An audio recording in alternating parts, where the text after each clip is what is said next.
Hey everyone, welcome to Pro PCS. I hope you all are doing good, staying safe and preparing well for your upcoming examinations as well.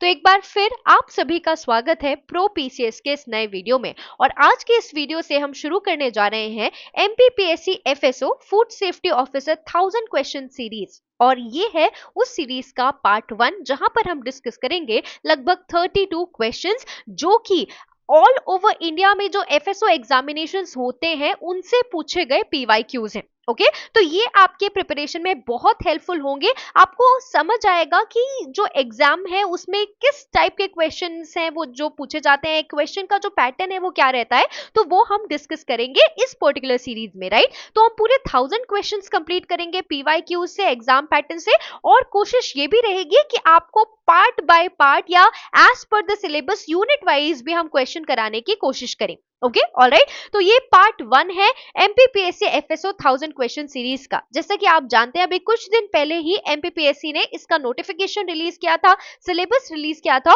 और application process जो है वो आज से start हो गई है। आप 10 अगस्त के लिए इसके लिए अप्लाई कर सकते हैं। Okay alright, so without any further adieu let's proceed with question number 1।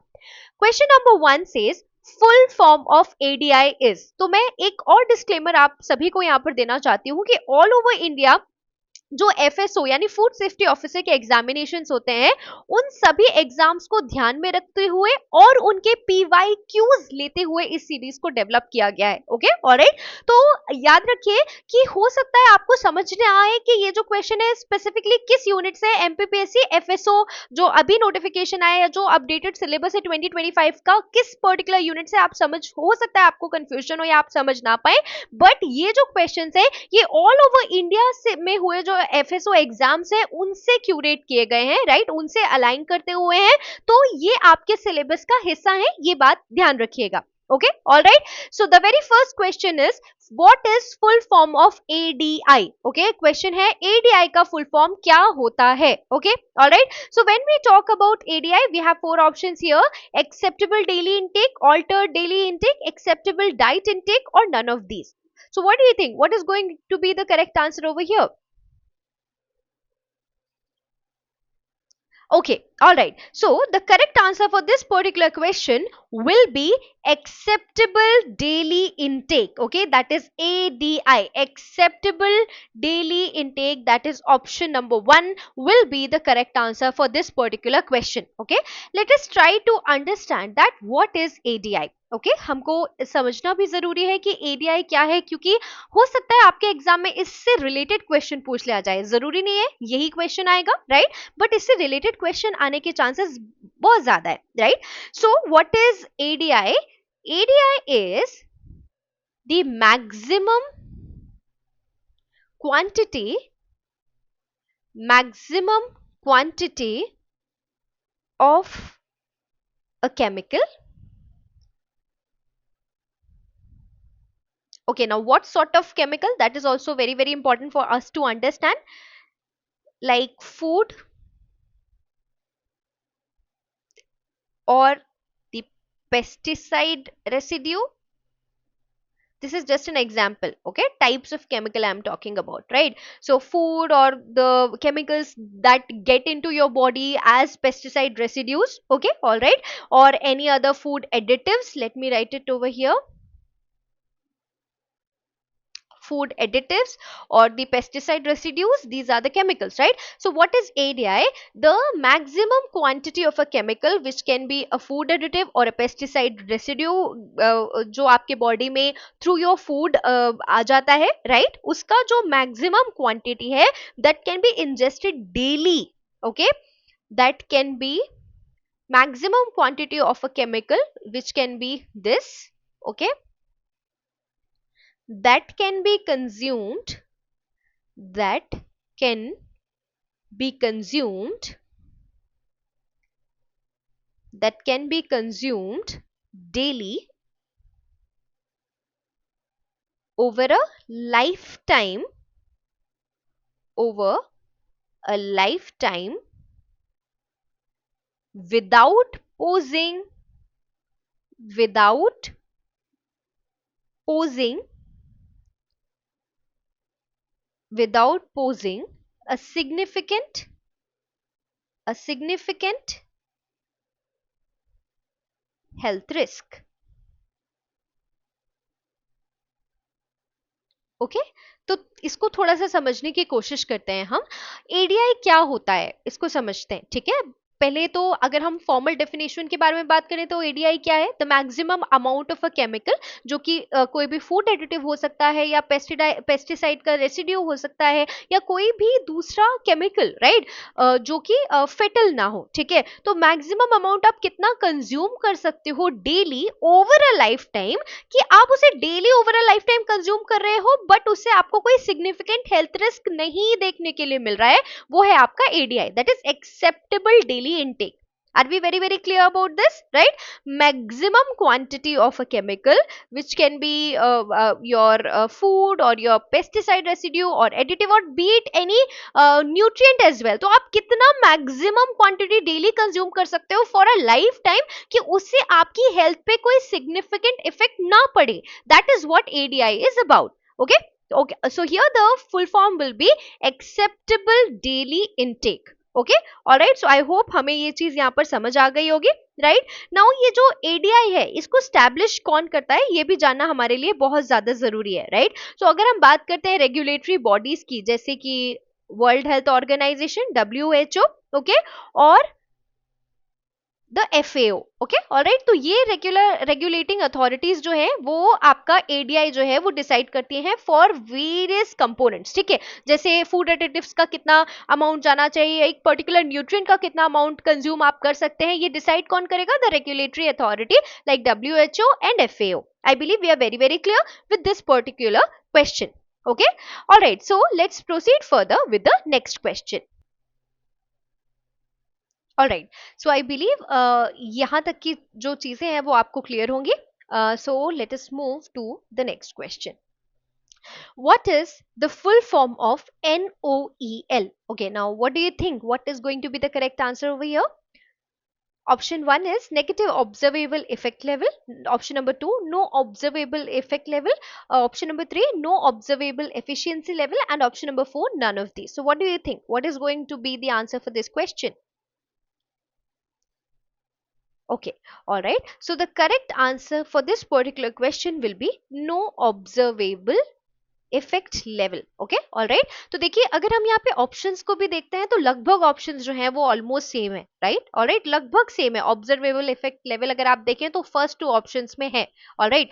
तो अगर हम बात करते हैं इस NOEL की कि एक्चुअली में है क्या, ये हमारे लिए जानना बहुत ज्यादा जरूरी है। Please don't forget to take notes. Okay alright, अगर ये आपको पता था already then well and good, अगर नहीं पता था तो please do not forget to have notes from this. Okay now let's try to understand कि ये जो NOEL है वो होता क्या है। सबसे पहले जान लेते हैं कि ये किस लिए यूज किया जाता है, राइट। ये जो NOEL है इसका यूज जो है वो किस लिए किया जाता है ये जानना हमारे लिए बहुत ज्यादा जरूरी है। तो it is used for risk assessment in toxicology, also used to calculate the ADI. Okay now what is ADI, acceptable daily intake. Okay alright, तो अगर हम बात करते हैं इस NOEL की, इसका यूज किस लिए होता है, रिस्क असेसमेंट में, कहां पर, टॉक्सिकोलॉजी में, और साथ ही साथ जो एडीआई है एडीआई के कैलकुलेशन के लिए भी NOEL का यूज होता है, ठीक है। क्यों होता होगा जरा समझने की कोशिश करते हैं। एडीआई क्या है, permissible amount of a particular component that you are taking in your body, right. तो वो पर्टिकुलर अमाउंट कैसे कि आप उसको रेगुलरली कंज्यूम कर रहे हैं और फिर भी उसका लॉन्ग टर्म इफेक्ट आपकी बॉडी पर नहीं है, कोई भी हेल्थ रिस्क आपको नहीं हो रहा है, राइट। तो उसके लिए आपका उसके लिए एनालाइज करना जरूरी है कि उसका जो इफेक्ट लेवल है वो कितना है या किस एक्सटेंट तक उसमें कोई भी NOEL देखने के लिए नहीं मिलता या कोई ऑब्जर्वेबल इफेक्ट चेंज देखने के लिए नहीं मिलता, right. So if we talk about NOEL, it is used for risk assessment in toxicology and it is also used to calculate the ADI. Okay alright, what is ADI, the acceptable daily intake.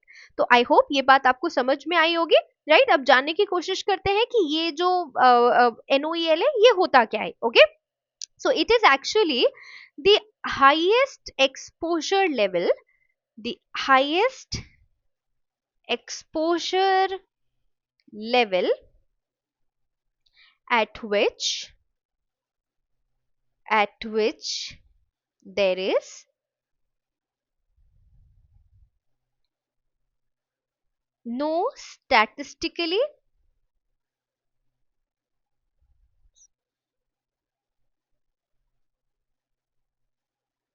or biologically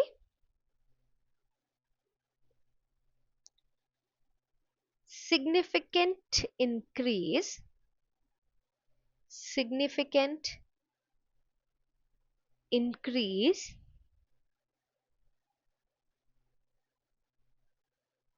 in frequency or severity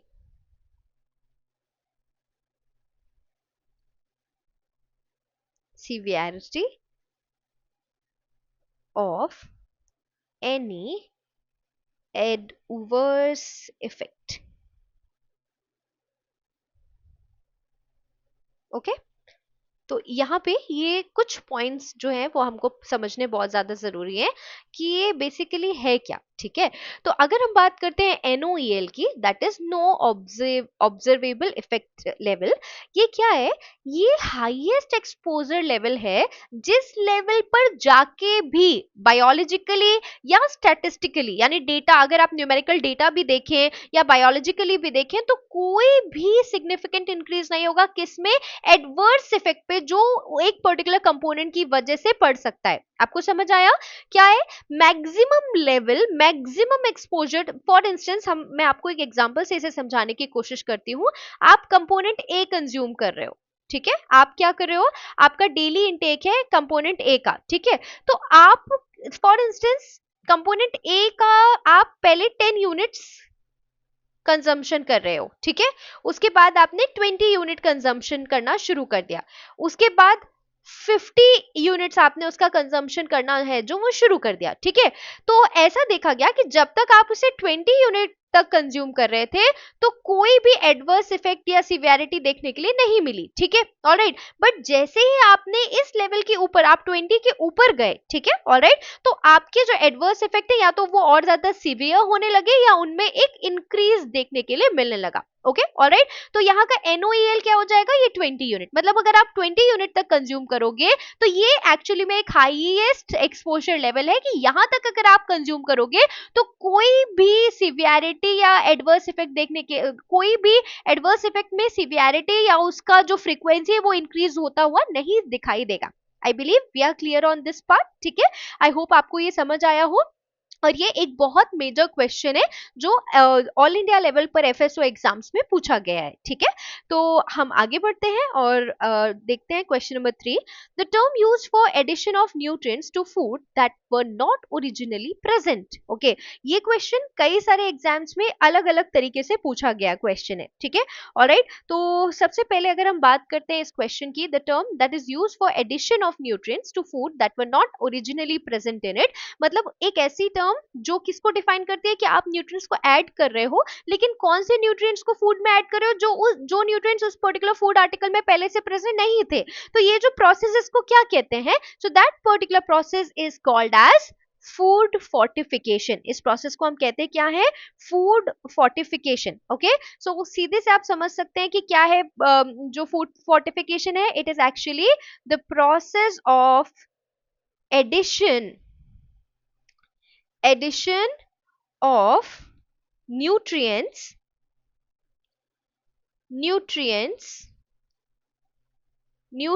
to food which were not originally present in it. Originally present in it, ठीक है। मतलब for instance मेरे पास फिर से एक article a है, मैं कुछ ए फूड आर्टिकल को कंज्यूम करती हूँ और इस ए फूड आर्टिकल में ना हिस्ट्रिक जो कंपोनेंट है वो प्रेजेंट नहीं था। ओके, समझ में आया आपको? फूड आर्टिकल क्या था, फूड आर्टिकल था ए फूड आर्टिकल था, और उसमें ये हैश कंपोनेंट जो है वो प्रेजेंट नहीं था, ठीक है। ऑलराइट, हैश जो ये जो हैश कंपोनेंट है वो एक टाइप का क्या था, न्यूट्रिएंट था, ठीक है। और ये न्यूट्रिएंट जो है वो इस फूड आर्टिकल में प्रेजेंट नहीं था। तो जैसे ही मैंने इसमें जो वो प्रोसेस जिसके अंडर मैं इस न्यूट्रिएंट कंपोनेंट को इस फूड आर्टिकल में इंट्रोड्यूस करूंगी, ओके ऑलराइट, ये कंपोनेंट, ये जो न्यूट्रिएंट था वो ओरिजिनली जो फूड था उसमें प्रेजेंट नहीं था, ओके ऑलराइट। बट ये जो न्यूट्रिएंट, ये जो प्रोसेस है, इस प्रोसेस में हम क्या करते हैं, कोई ऐसा न्यूट्रिएंट फूड आर्टिकल में ऐड करते हैं जो उसमें पहले से प्रेजेंट ना हो, ठीक है। तो इसको हम कहते हैं फूड फोर्टिफिकेशन, ओके ऑलराइट। अब याद रखिए कि इसका पर्पस क्या है, why is it required, okay alright. So prevents it prevents nutritional deficiencies nutritional deficiencies,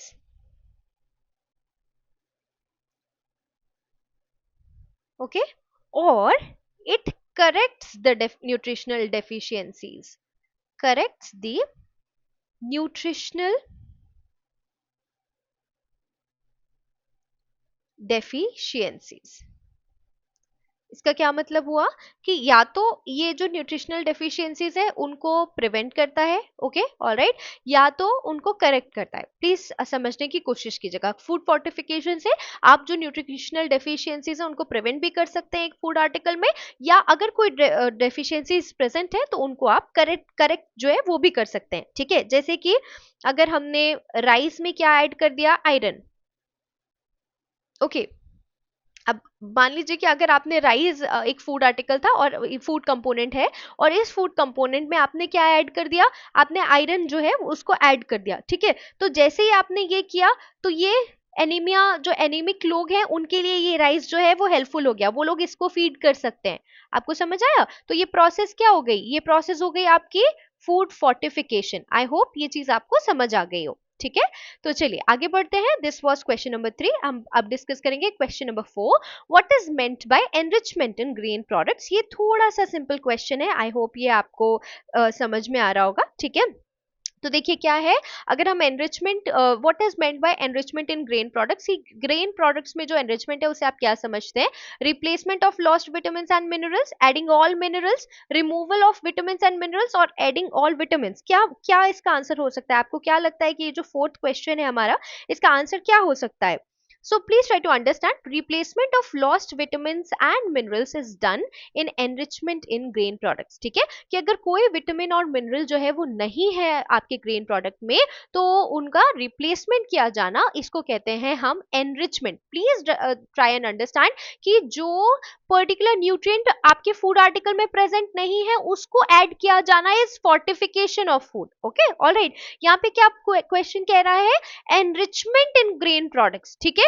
तो कुछ ऐसे विटामिन जो होते थे उस पर्टिकुलर फूड कंपोनेंट में बट नहीं है, ओके ऑलराइट, उनका replacement is what we call as enrichment in grain products, okay. I hope ये चीज आपको क्लियर हो गई हो और आपको समझ में आ गई हो, ठीक है। तो कोई भी लॉस्ट न्यूट्रिएंट्स जो है उनको रिप्लेसमेंट के लिए हम डेफिनेटली जो ग्रेन एनरिचमेंट है उसको अप्लाई कर सकते हैं या यूज कर सकते हैं, ठीक है। तो चलिए आगे बढ़ते हैं to question number 5, what is meant by fortification in foods, ठीक है। देखिए अभी इससे पहले हमको क्वेश्चन था कि फोर्टिफिकेशन एक्चुअली में होता क्या है, ठीक है। यहाँ पे उससे ही एसोसिएटेड क्वेश्चन, मैंने आपको उस वक्त भी कहा था कि ये जो फोर्टिफिकेशन इन फूड है ये एक बहुत ही इंपॉर्टेंट टॉपिक है, कई सारे एफएसओ एग्जाम्स में से पूछा गया है। So what is meant by fortification in food, number 1, removal of one or more vitamins or minerals, addition of one or more vitamins or minerals, addition of all vitamins and minerals, and removal of all vitamins and minerals. तो देखिए जब आप इसके options देखेंगे ना exam में, तो आपको लगेगा वाह कितना इजी सा क्वेश्चन है, इतना बेसिक क्वेश्चन भी पूछा जाता है क्या एफएसओ में। बट अगर आप इन क्वेश्चंस को, इन आंसर्स को एनालाइज करने की कोशिश करेंगे तो देखिए सब लगभग सेम ही है, addition of all vitamin mineral, removal of all vitamin mineral, removal of one or more vitamin or mineral, और addition of one or more vitamin or mineral, right. So देखिए यहाँ पे जो करेक्ट आंसर होगा वो होगा option number two, that is addition of one or more vitamin or mineral. Okay, alright. तो अगर हम बात करते हैं क्वेश्चन नंबर 5 की, what is meant by fortification in food, it is either addition of one or more vitamin or mineral. Okay, तो ये अगर हम देखें फोर्टिफिकेशन की, अगर आपको डेफिनेशन पता है तो आपको एक सेकंड का भी डाउट नहीं होगा और आप करेक्ट आंसर लगा देंगे. ठीक है, ऑलराइट. बट यहाँ पे देखिए क्या ये, अगर हम ऑप्शन नंबर 2 और 3 को देखें, addition of all vitamin and minerals and addition of one or more vitamin or minerals, right. तो बहुत ही नियर कंपटीशन हो सकता था इन ऑप्शंस में, राइट. तो इसका जो करेक्ट आंसर होगा वो होगा addition of one or more vitamin or minerals. Okay, चलिए आगे बढ़ते हैं. This was question number 5. I hope ये आपको समझ आ गया हो. अच्छा, ये अगेन बहुत इंपॉर्टेंट टॉपिक है और बहुत इजी है. जेनेटिक मॉडिफिकेशन जो है वो एक बहुत मेजर टॉपिक है और इजी टॉपिक है, और इससे एग्जाम में क्वेश्चन जो है वो पूछे जाते हैं. What is the full form of GMO? Okay, I hope ये आपको बनता होगा. The correct answer for this particular question will be genetically modified organisms. Okay, so GMO is genetically modified organisms. All right. So अब एक बात समझिएगा कि अगर हम बात करते हैं जीएमओ की, ठीक है, ऑलराइट, तो आपने HYV सीड्स तो देखे होंगे. ओके, HYV सीड्स मतलब हाई यील्डिंग वेराइटी सीड्स. ठीक है, और ये जो हाई यील्डिंग वेराइटी सीड्स हैं, इनसे होता क्या है, इनसे हमारी जो क्रॉप यील्ड है वो बेहतर होती चली जाती है. क्रॉप यील्ड इंक्रीजेस, है ना. अगर हम बात करते हैं जीएमओ की, जेनेटिकली मॉडिफाइड ऑर्गेनिजम्स की हम यहाँ पे बात कर रहे हैं, तो जब हम इसके बारे में बात कर रहे हैं तो why we are studying it under FSO के questions.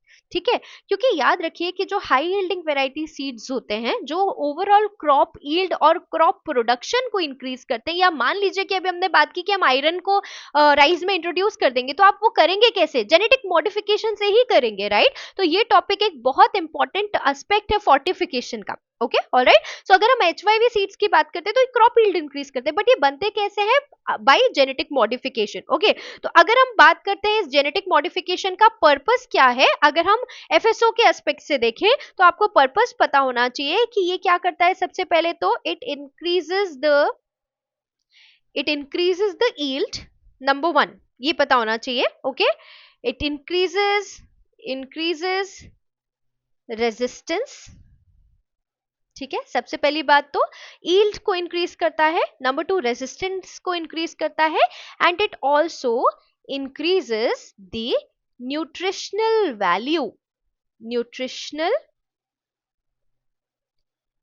Value. Okay, alright. So I believe we are clear with this, right. तो अगर हम जीएमओ के बारे में बात करते हैं, इट्स जेनेटिकली मॉडिफाइड ऑर्गेनिज्म. क्या पर्पस है जेनेटिक मॉडिफिकेशन का, it increases the yield, it increases the resistance, and it also increases the nutritional values. ये आपको पता होना चाहिए. Okay, alright. देखिए, अगर हम एफएसओ के क्वेश्चंस के बारे में बात करें, अगर मैं आपको पूरा एनालिसिस के अंडरस्टैंडिंग पे एक्सप्लेन करूं, तो आप देखेंगे कुछ क्वेश्चंस बहुत बेसिक होते हैं, राइट. बट उन्हीं बेसिक क्वेश्चंस में भी हम 100% परफॉर्मेंस अपना अच्छा नहीं दे पाते. वाई? बिकॉज हम कई बार क्या होता है, जब क्वेश्चन हमें इजी दिखाई देता है तो हम उसे ध्यान से पढ़ते भी नहीं है, right. So the first and foremost thing to do in any competitive exam is read the question twice, even if you are very certain with the answer. आपको देखकर ही लग रहा है कि अरे ये तो मुझे बनता है, राइट. बट फिर भी एक पर्टिकुलर क्वेश्चन को कम से कम 2 बार पढ़ने की कोशिश करें. हो सकता है आप एक पर्टिकुलर पॉइंट मिस कर रहे हो सकता है आपने नॉट, अगर किसी क्वेश्चन में which of the following is not the correct answer, और आपने वो नॉट नहीं पढ़ा और आपने जस्ट करेक्ट आंसर को टिक कर दिया, राइट. तो ये चीजें आपके नेगेटिव मार्किंग को रोक सकती हैं. Alright. Now the question is, which GM variety of rice has enhanced beta carotenes and iron? Okay, all right. तो चलिए यहाँ पे बात कर लेते हैं. तो अगर हम बात करते हैं कौन सा ऐसा जेनेटिकली मॉडिफाइड वेराइटी है राइस का जिसमें बीटा कैरोटीन और आयरन जो है उसे इनहेंस किया गया है, तो इसका जो करेक्ट आंसर हो जाएगा वो हो जाएगा आपका गोल्डन राइस. Okay, alright. तो अब सबसे पहली बात तो समझिए कि अगर हम बीटा कैरोटीन के बारे में बात करते हैं तो बीटा कैरोटीन है क्या, ये भी समझ लीजिए. It is actually a vitamin A precursor. Okay, तो विटामिन ए का जो प्रिकर्सर है वो है आपका बीटा कैरोटीन. ठीक है, तो बीटा कैरोटीन और आयरन जो है वो किस राइस में ऐड किया गया है, गोल्डन राइस में. ठीक है, alright. I am sorry, golden rice. Okay, तो आपको पता होना चाहिए, ये क्वेश्चन बहुत इंपॉर्टेंट है, कई सारे एग्जाम्स में पूछा जा चुका है, गोल्डन राइस से क्वेश्चन प्रोमिनेंटली देखा गया है। So which GM variety of rice has enhanced beta carotenes and iron. देखो ये क्वेश्चन अलग तरीके से भी पूछा जा सकता है ना, कि जो गोल्डन राइस एक जीएम वेराइटी है उसमें क्या क्या एनहांस किया गया है, तो बीटा कैरोटीन और आयरन को एनहांस किया गया है, ये आपको पता होना चाहिए। ठीक है, ऑलराइट। सो अगर हम बात करते हैं आपके बीटा कैरोटीन की, ठीक है, तो आपका जो बीटा कैरोटीन है वो होता क्या है, it is actually a vitamin A precursor. Okay, alright. तो चलिए आगे बढ़ते हैं to our next question, that is question number 8। Is there any other nutrient beside iodine which salt is fortified with? Please understand this question. देखिए हमको एक बात तो हमेशा से पता है that you should take a salt which has iodine in it. ठीक है, यानी हमें आयोडीन युक्त नमक का सेवन करना चाहिए, ये हमको पता है। ठीक है, बट यहाँ पे क्वेश्चन आपसे पूछ रहा है that is there any other nutrient beside iodine which salt is fortified with, यानी आयोडीन के अलावा भी जो सॉल्ट है उसका फोर्टिफिकेशन किसी और कंपोनेंट या किसी और न्यूट्रिएंट से किया जा सकता है, राइट? तो याद रखिएगा कि आयोडीन से जो फोर्टिफिकेशन होता है, ये इससे क्या होता है, it actually prevents the goitre. Okay, goitre एक डिजीज है। ठीक है, तो याद रखिएगा कि सॉल्ट में आयोडीन जो फोर्टिफिकेशन होता है उससे गॉइटर से प्रिवेंशन होता है, नंबर वन। ठीक है, and if we talk about fortification with iron, please try and understand. ठीक है, सॉल्ट का fortification with iron, it prevents anaemia. ठीक है, प्लीज इस बात को नोट कीजिएगा, ये बहुत इंपॉर्टेंट एस्पेक्ट है। ठीक है, फोर्टिफिकेशन ऑफ सॉल्ट का। ओके, और इस जो ऐसा सॉल्ट है जिसमें आयरन का भी फोर्टिफिकेशन किया जाता है, उसे कहा जाता है double fortified salt. Fortified salt. ठीक है, आपने देखा होगा बहुत सारे जो सॉल्ट ब्रांड्स हैं वो अभी एडवर्टीजमेंट करते हैं डबल फोर्टिफाइड सॉल्ट का। ठीक है, तो वो सॉल्ट क्या है एक्चुअली में, जिसमें आयोडीन फोर्टिफिकेशन भी है और आयरन का फोर्टिफिकेशन भी है। ठीक है, तो आई होप आपको क्लियर आंसर यहाँ पे मिल ही गया होगा। तो अगर हम बात करते हैं क्वेश्चन नंबर 8 की, तो क्वेश्चन नंबर 8 का करेक्ट आंसर हो जाएगा ऑप्शन नंबर 2। ठीक है, चलिए आगे बढ़ते हैं। अगर हम बात करते हैं इस पर्टिकुलर सॉल्ट से बेनिफिट्स की, तो ये आपको गॉइटर जैसे डिजीजेस से भी बचाएगा, साथ ही एनीमिया को भी प्रिवेंट करेगा। ठीक है, तो चलिए this was question number 8। Now let's move to question number 9। Which of these foods have been fortified with vitamin D? Okay, अभी हम बात करते हैं कि कौन कौन से ऐसे फूड्स हैं जिनका फोर्टिफिकेशन विटामिन डी के साथ किया जाता है। ठीक है, तो अब देखिए क्या है, बहुत सिमिलर केसेस हैं यहाँ पर, fortified milk, fortified oil, fortified wheat flour और both A and B. Okay, तो सबसे पहले एक बात समझिए कि जो मिल्क है, ठीक है, उसका फोर्टिफिकेशन तो विटामिन डी के साथ किया ही जाता है। अगर हम बात करते हैं विटामिन डी की, क्वेश्चन यहाँ पूछ रहा है कि विटामिन डी का जो फोर्टिफिकेशन है वो कौन कौन से फूड्स में किया जाता है। ओके, तो अगर हम बात करते हैं विटामिन डी के फोर्टिफिकेशन, मतलब कौन कौन से ऐसे फूड्स हैं जिनमें विटामिन डी का फोर्टिफिकेशन किया जाता है, तो उसका करेक्ट आंसर हो जाएगा मिल्क और साथ में ऑयल। ठीक है, तो याद रखिएगा कि अगर हम बात करते हैं मिल्क एंड ऑयल की, तो इनको विटामिन ए और साथ में विटामिन डी के साथ भी फोर्टिफाइड किया जाता है। किस किस के साथ? विटामिन ए और साथ में विटामिन डी के साथ मिल्क और ऑयल का फोर्टिफिकेशन जो है वो होता है। Okay, alright. तो अगर हम बात करते हैं आपके सॉल्ट की, पता होना चाहिए आपको कि सॉल्ट का जो फोर्टिफिकेशन है वो कैसे किया जाता है। सॉल्ट का जो फोर्टिफिकेशन है वो किया जाता है, अभी हमने बात की आयोडीन एंड आयरन। ठीक है, अभी हमने इससे पहले बात की थी आयोडीन एंड आयरन से सॉल्ट का फोर्टिफिकेशन किया जाता है। ठीक है, और मिल्क और ऑयल का फोर्टिफिकेशन विटामिन ए और विटामिन डी से किया जाता है। ठीक है, ऑलराइट। अगर हम बात करते हैं व्हीट की, व्हीट और अगर आप राइस की बात करो तो आयरन, फॉलिक एसिड और B12। Okay, alright. तो चलिए आगे बढ़ते हैं। Okay, now just a second, एक और फैक्ट मैं यहाँ पे आपको बताना चाहूंगी, ये जो कि बहुत मेजर फैक्ट है, आपको पता होना चाहिए। ठीक है, हमने तीन फोर्टिफिकेशंस की बात कर ली मेजर, विटामिन डी, जो विटामिन ए और डी से मिल्क और ऑयल का, आयोडीन और आयरन से सॉल्ट का। ठीक है, याद रखिएगा यहाँ पर कि अगर हम बात करते हैं ग्रेन्स की, स्पेसिफिकली व्हीट एंड राइस, जो मैंने अभी आपको बताया, व्हीट एंड राइस, इनका फोर्टिफिकेशन जो है वो iron, folic acid and B12, vitamin B12 से किया जाता है। Okay, all right. तो चलिए आगे बढ़ते हैं। एक और चीज जो मैं डिस्कस करने वाली थी यहाँ पे वो था, जस्ट अ सेकेंड।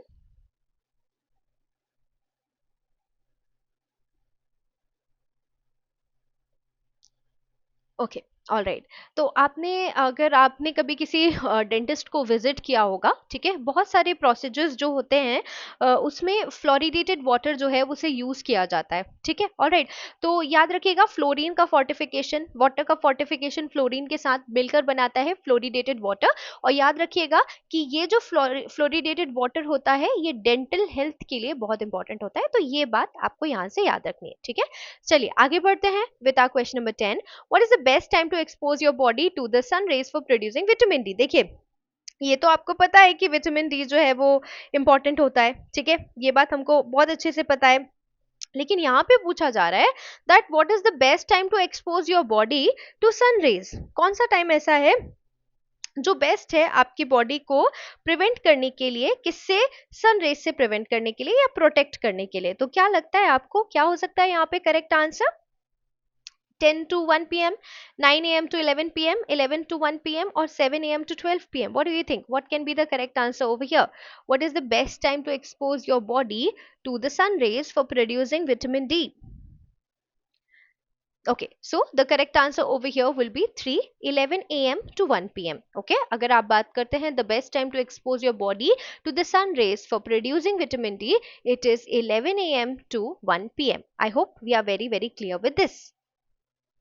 ऑलराइट, तो एक बात और जो हमारे लिए यहाँ जाननी बहुत ज़्यादा ज़रूरी है कि आप सोच रहे होंगे कि जो नून का टाइम है या आफ्टरनून का टाइम है ये क्यों सूटेबल होता है या बेस्ट टाइम होता है आपकी बॉडी को एक्सपोज करने के लिए for the production of vitamin D.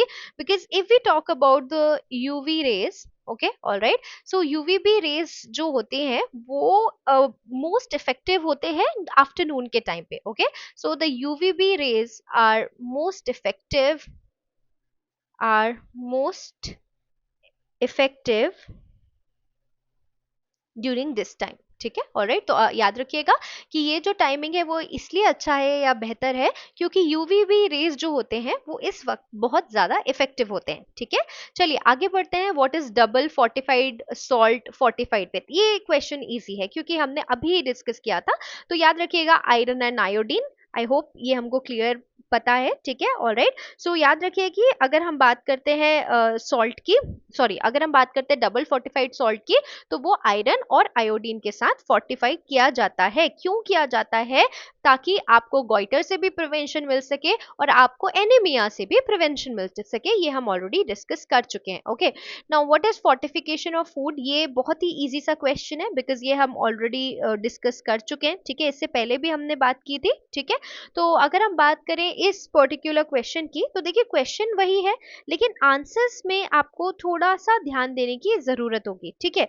तो अगर हम यहाँ पर बात करते हैं, आपको क्या लगता है यहाँ पर क्या आंसर हो सकता है इस पर्टिकुलर क्वेश्चन का?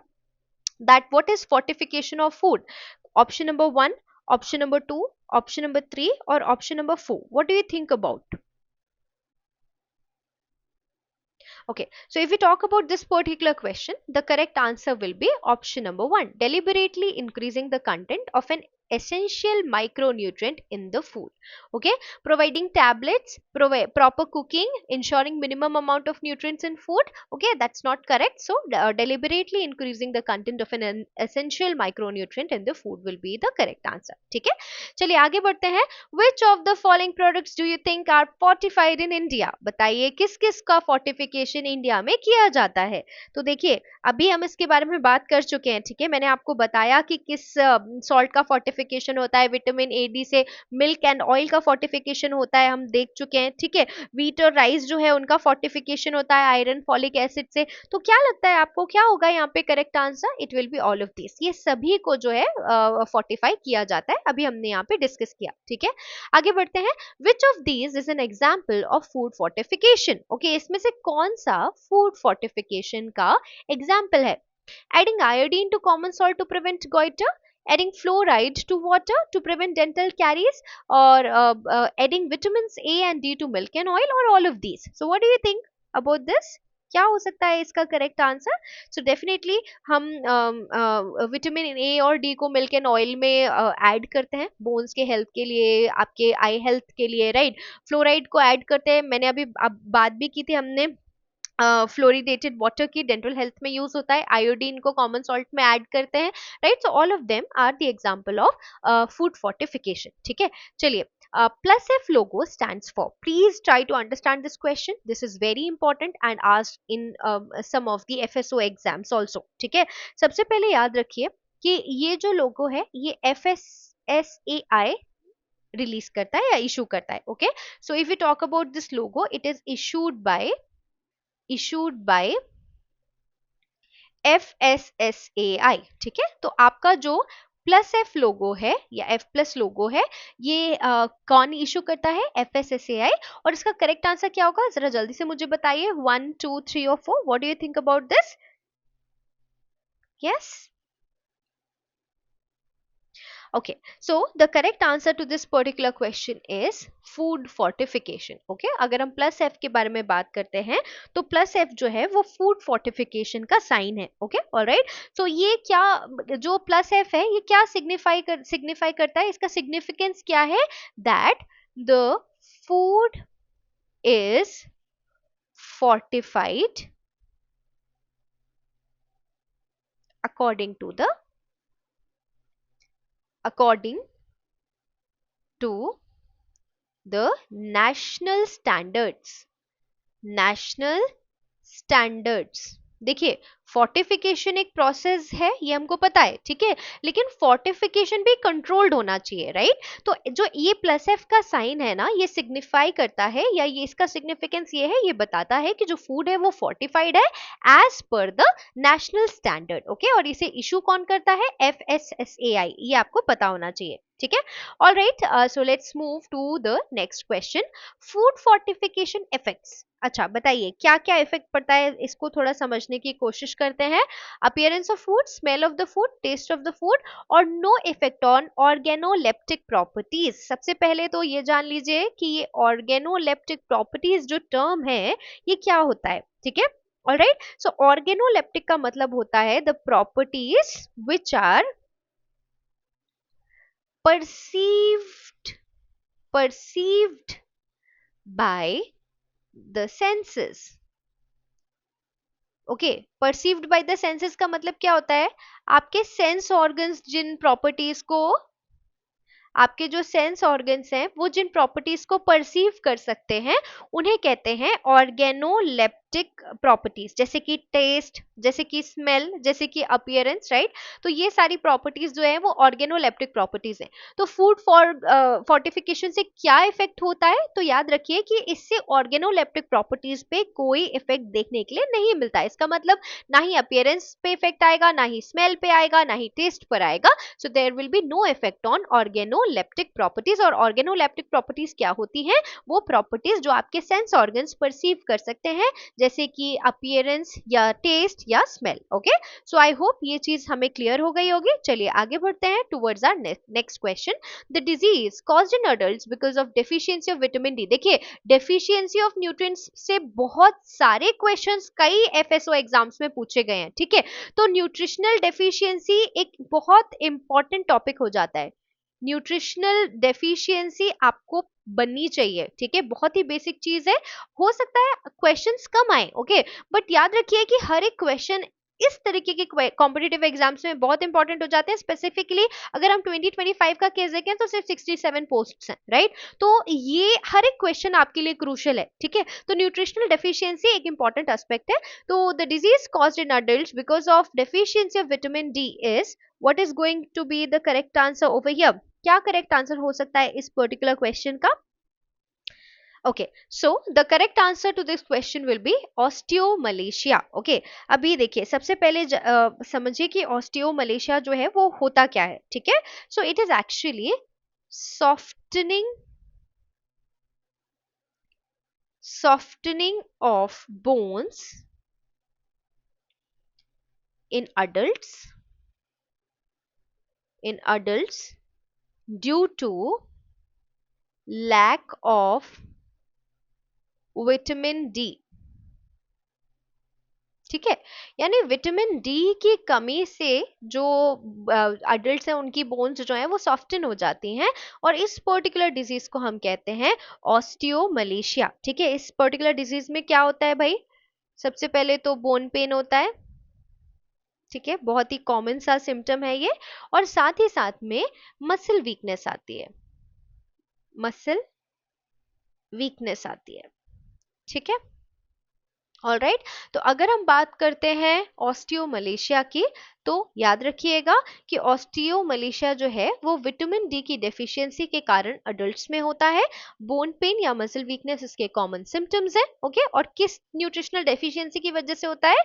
Vitamin D. ठीक है, चलिए आगे बढ़ते हैं towards the next question. Vitamin blindness in young children is due to the deficiency of, now see this is very easy question I must say। ठीक है, इससे easy question नहीं हो सकता, बट जैसे कि मैंने आपको बताया कि deficiency एक बहुत important aspect है, तो यहाँ पे the correct answer will be vitamin A। blindness in young children is due to the deficiency of vitamin A। I believe ये आपको पता होगा। ठीक है, अब इससे विटामिन ए की जो डेफिशिएंसी होती है उससे याद रखिएगा, नाइट ब्लाइंडनेस एक बहुत ही कॉमन नाम है जो आपने सुना होगा, इसको रतौंधी कहते हैं। ठीक है, नाइट ब्लाइंडनेस देखने के लिए मिलती है, और ज़िरोफ्थेल्मिया भी देखने के लिए मिलता है, ज़िरोफ्थेल्मिया देखने के लिए मिलता है due to the deficiency of vitamin A. तो ये दो डिजीज के नाम बहुत कॉमन है, आपको पता होने चाहिए, due to the deficiency of vitamin A. Okay, so blindness in young children is due to deficiency of vitamin A। All right, let's move to the next question। Among the following, which is the best source of vitamin A? Now again, nutritional values of the food materials which are there around you is again very important। ठीक है, तो वो चीजें जो आपके आसपास आप देखते हैं या आप डेली इनटेक करते हैं, उनका न्यूट्रिशनल वैल्यूज आपको पता होनी चाहिए। तो यहाँ से क्वेश्चन है that among the following which is the best source of vitamin A. Okay, तो याद रखिएगा कि कैरेट हमको बहुत नाम पता होना चाहिए। क्यों? क्योंकि कैरेट में होता है बीटा कैरोटीन। अभी हमने बात की थी कि बीटा कैरोटीन होता क्या है, it is nothing but the precursor to vitamin A. इससे विटामिन ए बन जाता है। ठीक है, तो बीटा कैरोटीन होता है कैरेट में। विटामिन याद रखिए, बीटा कैरोटीन इन कैरेट, इसे आपको हमेशा याद रहेगा। ठीक है, तो ये जो बीटा कैरोटीन है ना, ये आपकी बॉडी में जाता है और ये कन्वर्ट हो जाता है, it is converted to vitamin A in body. ठीक है, तो कैरेट में है बीटा कैरोटीन, ये बीटा कैरोटीन आपकी बॉडी में जाएगा और कन्वर्ट हो जाएगा विटामिन ए में। Okay, alright. अगर इसके अलावा बात करते हैं आप स्पिनक की या आप स्वीट पोटैटो की, तो ये भी एक अच्छा सोर्स है विटामिन ए के लिए। ठीक है, चलिए, milk is fortified with, now I want all of you all to answer it correctly. ठीक है, मुझे लगता है कि ये आपको पता होना चाहिए। ठीक है, तो याद रखिएगा, अभी हमने बात की थी कि अगर हम मिल्क फोर्टिफिकेशन की बात करते हैं तो विटामिन ए और विटामिन डी दोनों को ऐड किया जाता है। ठीक है, क्यों? क्योंकि सबसे पहले तो ये विजन को सपोर्ट करता है, इट एड्स इन विजन, सबसे पहली बात। ठीक है, and it also helps in calcium absorption. Okay, alright. तो अगर हम बात करते हैं विटामिन ए की, तो विजन में हेल्प करता है। ठीक है, और कैल्शियम एब्जॉर्प्शन के लिए डी जो है वो इंपॉर्टेंट होता है। तो मिल्क फोर्टिफिकेशन याद रखिएगा, ए और डी। अभी तक हमने इससे रिलेटेड इतने क्वेश्चन कर लिए, मुझे लगता है फोर्टिफिकेशन का टॉपिक आपको आज के क्वेश्चन सेट से तैयार हो जाने वाला है। ठीक है, आपको आई होप आपको याद हो गया होगा कि हम मिल्क और ऑयल का फोर्टिफिकेशन विटामिन ए और विटामिन डी से करते हैं। Okay, alright. अब अभी हमने बात की थी ऑयल फोर्टिफिकेशन की भी ना, तो विटामिन ए और विटामिन डी से ऑयल का फोर्टिफिकेशन जो है वो भी किया जाता है, ये आपको पता होना चाहिए। तो यही है हमारा next question, that oil is fortified with both A and D. लेकिन क्यों किया जाता है ये समझिएगा। ओके, क्योंकि ऐसा करने से the oil easily dissolves in fat. ठीक है, तो याद रखिएगा कि अगर हम फोर्टिफिकेशन विटामिन ए और डी से कर रहे हैं तो ये आपका जो ऑयल है वो इजीली डिसॉल्व हो जाता है फैट के साथ, और साथ ही साथ ये इम्यूनिटी को सपोर्ट करता है, supports immunity and also effects your bone health. ठीक है, आपकी बोन हेल्थ को अच्छा रखने के लिए भी ये हेल्पफुल होता है। ठीक है, चलिए तो आगे बढ़े। Alright, this was question number 21। ठीक है, अभी question number 22, wheat flour is fortified with which nutrient. Now अभी याद रखिएगा कि किस न्यूट्रिएंट से आपका जो व्हीट फ्लावर है उसको फोर्टिफाई किया जाता है। अभी हमने डिस्कस किया था एक क्वेश्चन के एक्सप्लेनेशन में। सो the correct answer for this particular question will B iron, folic acid and vitamin B12। कहां पर देखने के लिए मिल रहा है आपको? ऑप्शन नंबर 2 में। ठीक है, तो क्वेश्चन नंबर 22 जो है उसका करेक्ट ऑप्शन हो जाता है option number 2, iron, folic acid and vitamin B12। Okay, alright, तो सबसे पहले ऐसा क्यों किया जाता है? Because it supports neural functions, number 1, है ना। और साथ ही साथ एक बात और समझ लीजिए कि it also does prevents anaemia. ठीक है, एनीमिया। ठीक है, तो एनीमिया के जो प्रिवेंशन है उसके, आई एम सो सॉरी,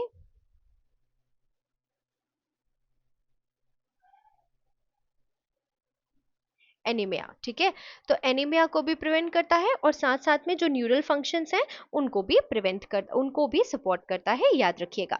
चलिए, rice is fortified with which nutrient. Again ये क्वेश्चन भी हमने डिस्कस कर लिया है। ठीक है, ऑलराइट, तो अगर हम राइस का फोर्टिफिकेशन देखें तो राइस एंड व्हीट दोनों को iron, folic acid and vitamin B12 के साथ फोर्टिफाई किया जाता है। ठीक है, याद रखिएगा कि अगर हम बात करते हैं कि ये कैसे किया जाता है, तो जो कर्नल्स होते हैं उनको कोट किया जाता है, या तो एक्सट्रूशन टेक्निक है जो उसका यूज करके जो राइस है उसको फोर्टिफाई किया जाता है। ठीक है, ऑलराइट, तो न्यूरल फंक्शंस को सपोर्ट करता है, एनीमिया को प्रिवेंट करता है, जैसे कि हम ऑलरेडी डिस्कस कर चुके हैं।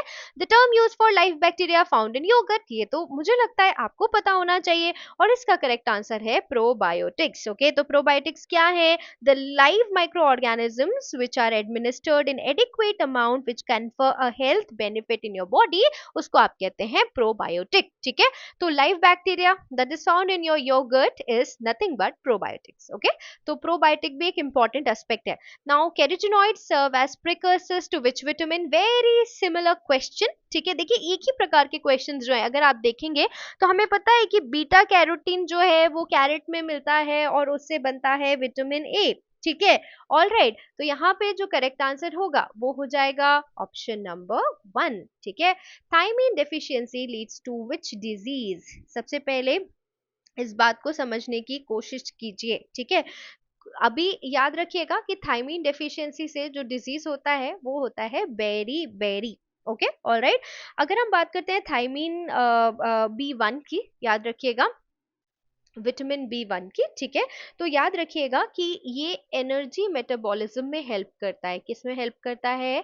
आपके एनर्जी मेटाबॉलिज्म में हेल्प करता है। ओके, ऑलराइट, तो अगर आपकी बॉडी में थायमीन की डेफिशिएंसी है तो उसकी वजह से जो डिजीज है वो हो सकता है बेरी बेरी। ओके, ऑलराइट, तो चलिए आगे बढ़ते हैं towards the next question. Chemical name of vitamin B5, थोड़ा सा इजी क्वेश्चन है। क्या नाम है भाई? बहुत ही इजी क्वेश्चन है ये तो। Pantothenic acid, the chemical name for vitamin B5 is pantothenic acid. Okay, alright, so I hope ये आपको आपके लिए इंफॉर्मेटिव रहा हो ये पर्टिकुलर क्वेश्चन, बिकॉज ये एक इंपॉर्टेंट क्वेश्चन है। इस टाइप के क्वेश्चन आप एग्जाम में देख सकते हैं।